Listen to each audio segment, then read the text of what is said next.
मुझे बड़ा दुख होता है, कोई उन्हें सुनता नहीं, और सुनना तो छोड़ो कोई पढ़ता नहीं, बड़ा दुख होता है।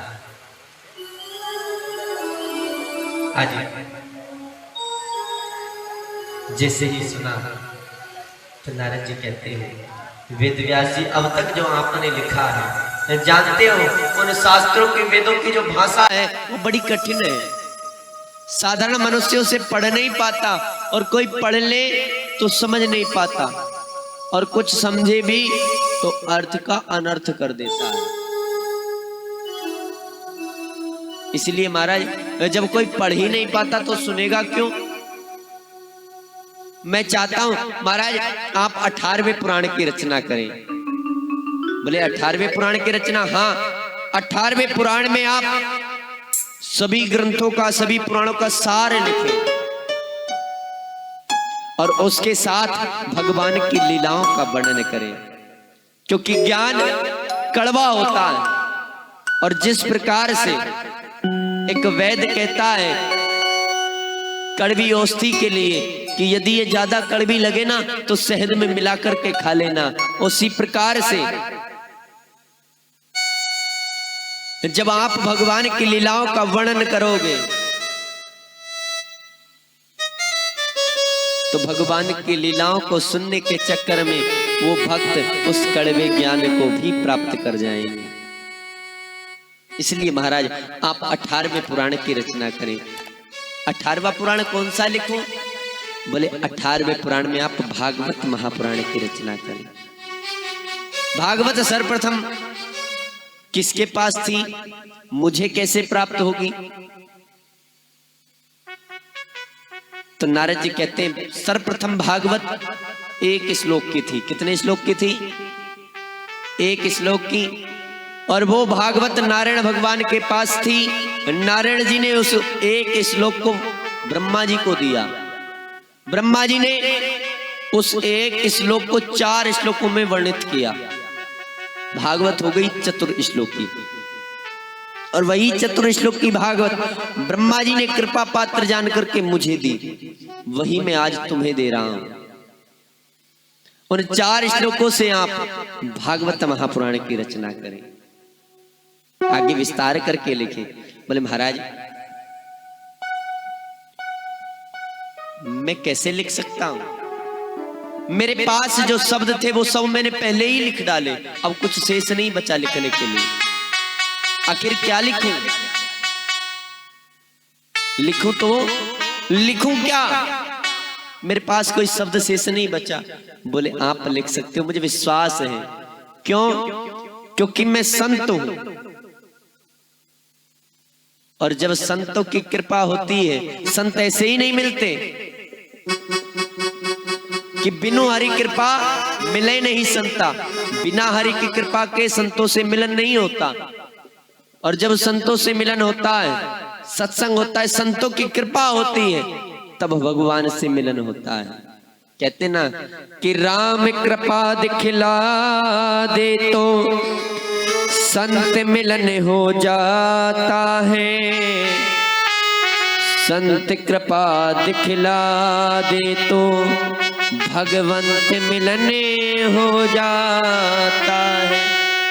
यदि राम की कृपा हो तो संतों से मिलन होता है, और जब संतों की कृपा हो तो भगवान तो पीछे पीछे डोलने लगता है। कहते ना गुरु गोविंद दाऊ खड़े काके लागू पाया, बलहारी गुरु आपने मोय गोविंद दियो मिलाए। क्या बोलना पड़ेगा? जरा प्रेम से बोलो। आनंद नहीं आया? राधे राधे। आज नारद जी महाराज समझाते संतों की जो कृपा होती है बड़ी महान होती है, और संतों की कृपा जिस पर हो जाती है उसकी बड़ी से बड़ी बिगड़ी बन जाती है। संत कहते हैं कि संतन के संग लाग रे तेरी अच्छी बनेगी, और अच्छी बनेगी भैया बिगड़े बनेगी। संतन के संग लाग रे तेरी अच्छी बनेगी। सतन के संग लाग रे तेरी अच्छी बनेगी। संतों के संग में लाग रे तेरी बिगड़ी बनेगी। बिगड़ी बनेगी तेरी बिगड़ी बनेगी। बिगड़ी बनेगी तेरी बिगड़ी बनेगी। संतन के संग लाग रे तेरी बिगड़ी बनेगी। ओ संतों के संग में लाग रे तेरी बिगड़ी बनेगी। और मीठी मीठी ताली के साथ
और संतों की कृपा से किस किस की बिगड़ी बनी है।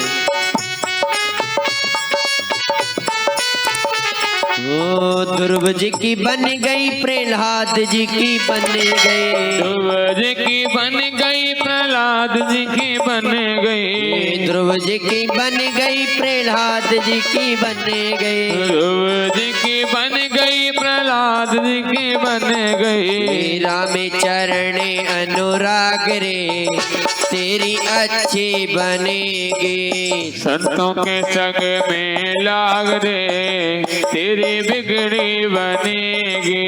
बिगड़ी बनेगी तेरी अच्छी बनेगी। बिगड़ी बनेगी तेरी अच्छी बनेगी। संतन के संग लाग रे तेरी बिगड़ी बनेगी। सभी दोनों हाथ को उठाकर बड़े भाव के साथ श्री राधे।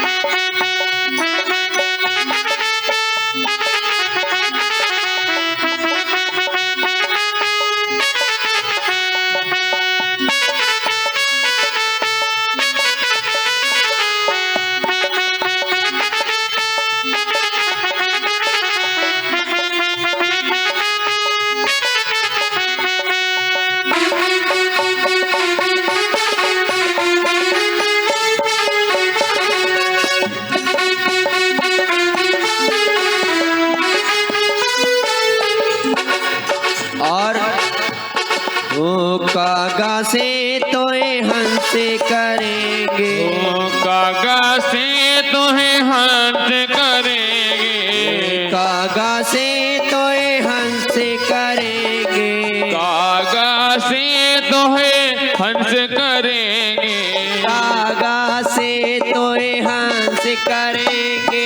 कागा से तोहे हंस करेंगे। गुरु सुमिरन में लाग रे तेरी अच्छी बनेगी। और संतों के संग में लाग रे तेरी बिगड़ी बनेगी। बिगड़ी बनेगी तेरी अच्छी बनेगी। बिगड़ी बनेगी तेरी अच्छी बनेगी।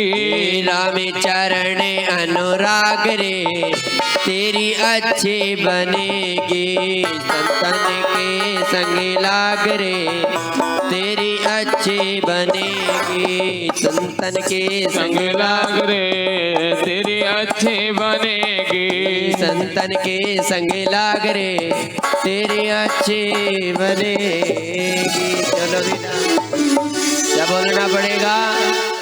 जरा प्रेम से बोलो कि संतन के संग लाग रे, तेरी अच्छी बनेगी। आइए भक्तों, कुछ दान दाताओं के नाम है सुनपान करें, फिर आगे कथा में प्रवेश करेंगे। बोले गोविंद भगवान के जय, बोले भक्त वत्सल भगवान के जय।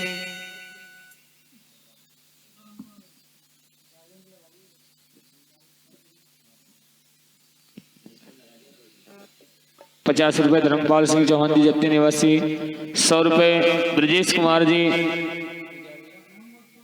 महमदपुर बंगर निवासी, 100 रुपए कैलाश राय जी जब्दी निवासी, 20 रुपए हरि सिंह प्रजापति जब्दी निवासी, 10 रुपए मास्टर नवबहार प्रजापति जी जब्दी निवासी। सभी दानदाताओं का व्यासपीठ से साधुवाद, बहुत धन्यवाद। जय श्री राधे, जय जय श्री राधे। सभी दानदाताओं के लिए एक बार जोरदार तालियों से स्वागत करें, अभिनंदन करें। क्या बात है, तालियां तो बजा दिया करो कम से कम। क्या बोलना पड़ेगा? एक बार प्रेम से बोलो। आज नारद जी महाराज समझाते हैं कि संतों की कृपा जिस पर होती है ना, उसकी बड़ी से बड़ी बिगड़ी बन जाती है। और मैं संत हूं, मैं कह रहा हूं विश्वास करो, तुम भागवत लिख सकते हो। वेद व्यास जी कहते हैं महाराज आप संत हैं, मुझे कुछ विश्वास सा हुआ कि कथा का विस्तार कर सकता हूं, किंतु मैं बूढ़ा हो चुका हूं, मेरे नेत्रों में वो सामर्थ्य नहीं जो लिख सके। एक काम करो, कोई लिखने वाला ले आओ, कोई लिखने वाला आए, वो लिखता रहेगा, मैं बोलता रहूंगा। किंतु मेरी एक शर्त है, लिखने वाला ऐसा होना चाहिए जब तक मैं बोलूं ना तो वो रुके और ना थके। पहला रुकना नहीं चाहिए, दूसरा थकना नहीं चाहिए, क्योंकि मेरा पता नहीं मैं बोलना प्रारंभ कर दूं कितनी लंबी लिखूं, कुछ नहीं पता। दूसरा, कोई भी शब्द छूटना नहीं चाहिए या कोई भी शब्द गलत नहीं होना चाहिए। और ये जिम्मेदारी तुम्हारी है कि लेखक कहां से लाओगे। अब नारायण महाराज लेखक की खोज में निकल पड़ते हैं, समस्त ब्रह्मांड में घूमते हैं, किंतु कहीं ऐसा लेखक नजर नहीं आता। तो अंत में विघ्न विनायक भगवान श्री गणेश को ले आते हैं, और गणेश जी भी कह देते हैं बाबा जब तक इच्छा हो तब तक बोलो, हम भी बैठे हैं। और आज गणेश भगवान लिखना प्रारंभ करते हैं और वेद व्यास जी महाराज बोलना प्रारंभ करते हैं। सच्चिदानंद रूपाय विश्वोत्पत्त्यादिहेतवे तापत्रय अविनाशाय श्री कृष्णाय वयं नमः। नाम संकीर्तनम यस्याः सर्व पाप प्रणाशनम प्रेरणामदक समन्नस्तम नमामि हरिं परम। आज वेद व्यास जी महाराज 49 श्लोकों से 18,000 श्लोकों में भागवत महापुराण का निर्माण करते हैं। अब पुस्तक लिखी गई, जैसे ही पुस्तक लिखकर के सामने आई, कहते ना जाने कहां से, पता नहीं कहां से आई, एक ज्योति आई और आकर के भागवत में समाहित हो गई। तभी से भागवत को कोई पुस्तक नहीं बल्कि भगवान का साक्षात प्रतिरूप वामांगमय स्वरूप कहा जाता है। ये भागवत कोई पुस्तक नहीं है, ये साक्षात स्वयं नारायण है। बोलिए भागवत महापुराण की क्या बोलना पड़ेगा। अब पुस्तक तो लिखी गई, पुस्तक तो लिख दी, बात आई ये जन जन तक कैसे पहुंचे, इसका प्रचार प्रसार कौन करेगा। तो नारद जी कहते हैं महाराज इसका प्रचार प्रसार और कोई नहीं बल्कि आपके ही पुत्र के हाथों होना है। बोले किसके? श्री सुखदेव जी महाराज के हाथ। बोले सुखदेव जी तो वनों में चले गए, वो कभी लौट कर नहीं आएंगे। बोले जरूर आएंगे, आप एक काम करो, भागवत जी के कुछ श्लोक अपने शिष्यों को सिखाओ और इन्हें भेजो, जहां पर सुखदेव जी हो वहां पर जाकर के गायन करें, वो लौट करके आएंगे। तो वेद व्यास जी महाराज आज एक आधा श्लोक अपने परम शिष्य श्री सूत जी महाराज को याद कराते हैं। सूत जी महाराज वेद व्यास जी महाराज के ही शिष्य हैं। सूत जी महाराज को याद कराते हैं और कहते हैं जहां पर सुखदेव जी ध्यान में मग्न हो ना, वहां जाकर के बोलना। सूत जी महाराज जाते हैं, सुखदेव जी महाराज के समय पर जाकर के कहते हैं कि वांग पीठ नटवर पु कर्णियो कर्णिकारकम विदर्भ वासम कनक कपिसम वैजंती चिमालवम। वांग पीठ, देखो तो मेरे ठाकुर कितने प्यारे हैं, कितने सुंदर हैं। जो मेरे ठाकुर को देख लेता है ना, उसको अपनी ओर आकर्षित कर लेते हैं, अपनी ओर मोहित कर लेते हैं। इतनी सुंदर छवि मेरे ठाकुर की है, वैजंती माला धारण करते हैं। सुखदेव जी महाराज नेत्र को खोलते हैं, सोचते हैं ऐसा मनुष्य कहां होगा इस संसार में, पुनः नेत्रों को बंद कर लेते हैं। सूत जी महाराज वेद व्यास जी से जाकर के कहते हैं महाराज मैंने श्लोक का गायन किया, सुखदेव जी महाराज ने नेत्रों को खोला किंतु पुनः बंद कर लिया। महाराज आज वेद व्यास जी महाराज पुनः एक पूर्ण श्लोक सूत जी महाराज को याद कराते हैं और सूत जी महाराज उस श्लोक को याद करते हैं और जाकर के सुखदेव जी महाराज के पास बोलते हैं कि अहो वक्रे स्तनम कालकोटम जिधाय सामायपि यथा साधवे लेवे गति धनंदंता तदो वयम का दयानुसरणम ब्रजे। कि देखो मेरे ठाकुर कितने करुणा के सागर हैं, कितने करुणा के सागर हैं। पूतना जो भगवान को अपना स्तनपान करा करके विष पिला करके मारना चाहती है, भगवान ने उस पूतना पर भी दया की, करुणा की, उस पूतना को भी वही गति दी जो एक मैया की होनी चाहिए। मैया जैसी गति उस पूतना को दी। भला ऐसा करुणा का सागर और कोई हो सकता है? सुखदेव जी महाराज ने सुना, नेत्रों को खोला, कहते हैं आगे कहो ना। बोले महाराज हमको केवल इतना ही आता है, आगे सुनना है ना तो अपने पिताजी के पास जाइए। आप ही ने उन्होंने ही इस पुस्तिका का निर्माण किया है, भागवत महापुराण का, उन्हीं से पूछ लेना। सुखदेव जी महाराज दौड़े दौड़े जाते हैं, पिताजी से कहते हैं पिताजी मुझे भागवत महापुराण का ज्ञान चाहिए, आप मुझे भागवत महापुराण सुनाएं। वेद व्यास जी कहते हैं क्या आपने जीवन में गुरु बनाए हैं? बोले नहीं गुरु तो कोई नहीं बनाया अभी। बोले तो जब तक गुरु नहीं बनाओगे कि बिन गुरु भव निधि तरही ना कोई, जब तक तुम्हारा उद्धार नहीं होगा पहले गुरु बनाओ। तो वेद व्यास जी के कहने पर सुखदेव जी महाराज राजा जनक को अपना गुरु बनाते हैं और उसके बाद लौट करके आते हैं। वेद व्यास जी से कहते हैं महाराज अब तो आप हमें ज्ञान दीजिए भागवत का।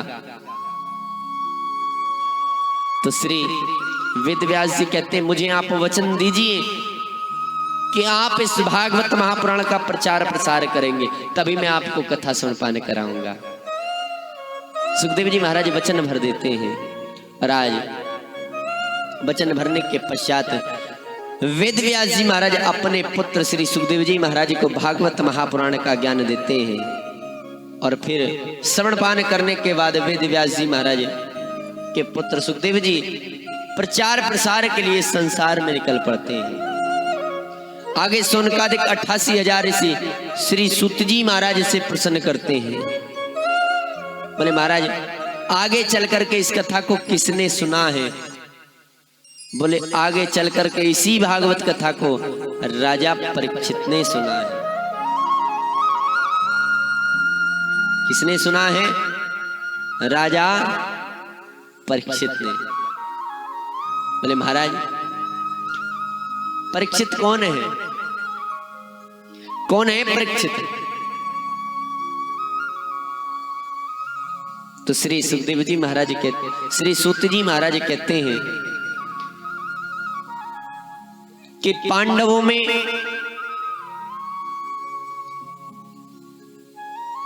पांडवों के पुत्र अभिमन्यु के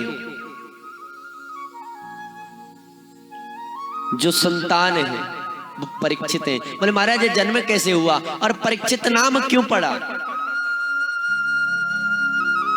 परीक्षित नाम क्यों पड़ा? तो श्री सूत जी महाराज कहते हैं कि जब महाभारत का युद्ध हो रहा था और युद्ध अपनी चरम सीमा पर पहुंचता है, कौरवों की ओर केवल 4 ही महारथी शेष बचते हैं। दुर्योधन, अश्वत्थामा, कृपाचार्य और कृतिवर्मा।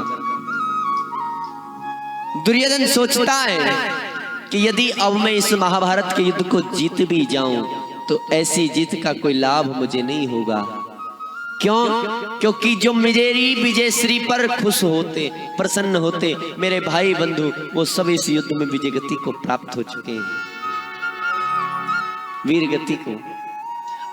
और जब मेरी खुशी में कोई सम्मिलित होने वाला ही नहीं रहा तो ऐसी विजय का लाभ क्या है?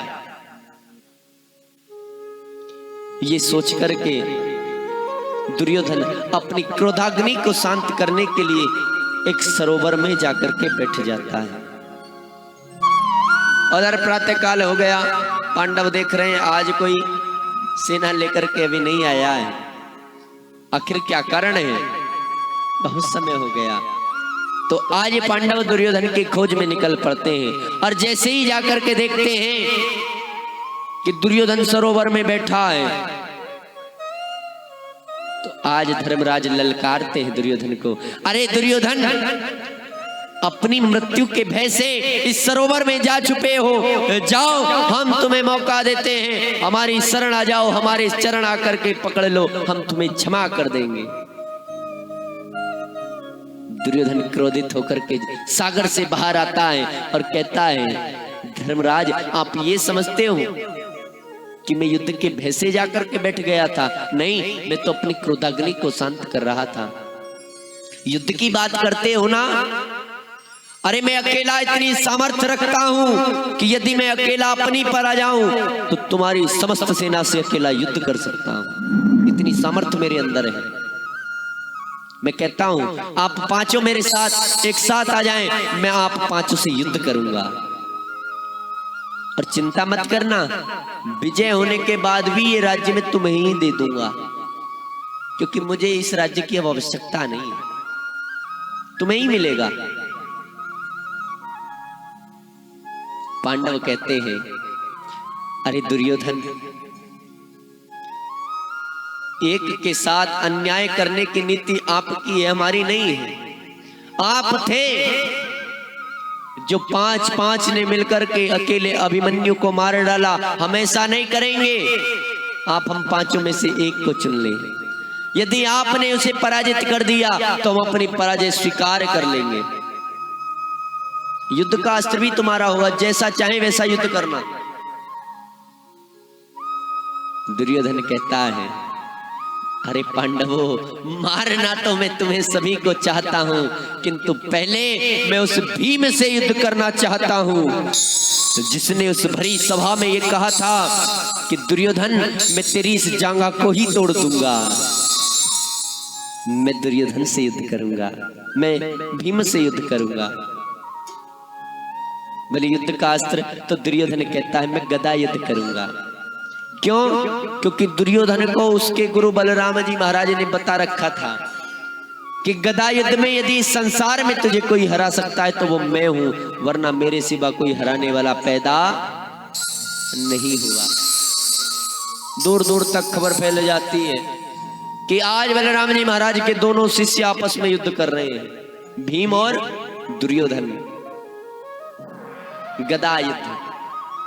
स्वयं बलराम जी महाराज भी उस युद्ध को देखने के लिए आते हैं। दोनों बलराम जी महाराज को प्रणाम करते हैं और बलराम जी कहते हैं कि पुत्रो, आज मैं तुम्हें क्या आशीर्वाद दूं, तुम दोनों मेरे लिए एक समान हो। मैं तो यही कहूंगा कि कम से कम आज तो आप दोनों न्याय के साथ युद्ध करें, धर्म से युद्ध करें, अधर्म से ना करें।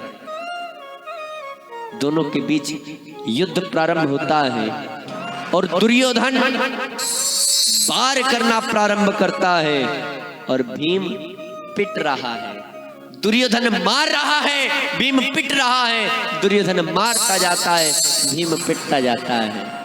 अर्जुन कहता है, अरे भगवान कुछ करिए ना, द्वारिकाधीश से, भगवान कुछ करिए ना, मेरा भाई मारा जा रहा है, ये दुर्योधन छोड़ेगा नहीं मेरे भाई को, कुछ तो करो। भगवान कहते हैं, भैया वो तो एक ही कार्य है। बोले क्या? एक काम करो, भीम को याद दिला दो वो प्रतिज्ञा। भीम ने प्रतिज्ञा की थी कि मैं जांघा तोड़ूंगा, और प्रतिज्ञा याद आते ही ये क्रोधित होकर के सीधा इसकी जांघा को तोड़ेगा। ये अधीर होकर के पृथ्वी पर गिर जाएगा, फिर कुछ नहीं कर पाएगा। बोले महाराज ये गलत है, ये अधर्म है, क्योंकि गदा युद्ध का नियम है तगड़ी से नीचे गदा युद्ध में वार नहीं होता। महाराज हम अधर्म का साथ नहीं देंगे। बोले तो भाई तुम्हारा मर रहा है, मेरा कुछ नहीं जाता, मरने दो। अर्जुन भी खड़ा है। जब भगवान देखते कोई कुछ नहीं करता और भीम अधीर होने लगा, असहाय होने लगा, तो भगवान ही बोल उठते हैं, अरे भीम तुमने बहुत अच्छा वार किया, एक बार फिर ऐसा ही वार करो।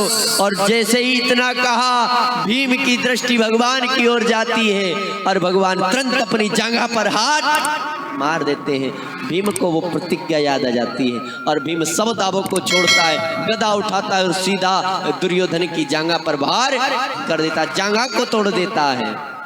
दुर्योधन असहाय होकर के पृथ्वी पर गिर जाता है। बलराम जी कहते हैं, अरे भीम तू अपने आप को बलवान समझता है, अधर्म से मेरे शिष्य को मारता है। चल मैं तुझसे युद्ध करना चाहता हूं, अब मुझसे युद्ध कर। भगवान कहते हैं, अरे भैया इन भाई भाई का युद्ध है, तुम क्यों इनके बीच जा रहे हो? हैं? ये अच्छाई करें या भलाई करें, ये अच्छा युद्ध करें या बुरा इनके साथ, इनकी करनी इनके साथ। बोले नहीं, इसने गलत किया है, इसने अधर्म से मेरे शिष्य पर वार किया है, इसे ऐसा नहीं करना चाहिए था। बोले ये अधर्म है। तुम उस समय कुछ नहीं बोले जब इन पांच ने मिलकर के असहाय थके हुए उस नन्हे से बालक अभिमन्यु को चक्रव्यूह में मार डाला, तब आपने कुछ नहीं कहा। वो भी तो अधर्म था, तब कुछ नहीं बोले, अब क्यों बोलते हो? बलराम जी कहते हैं, अरे जाओ, मैं ऐसे स्थान पर ही नहीं रुकता। और तुरंत बलराम जी उस स्थान को छोड़ करके चले जाते हैं। उधर भक्तों कहते हैं कि जो सेना विजय को प्राप्त होती है वो प्रथम रात्रि शत्रु के शिविर में बिताती है। आज सभी पांडव कौरवों के शिविर की ओर चल देते हैं और उधर वही तीन महारथी जो शेष रह गए हैं, कौन?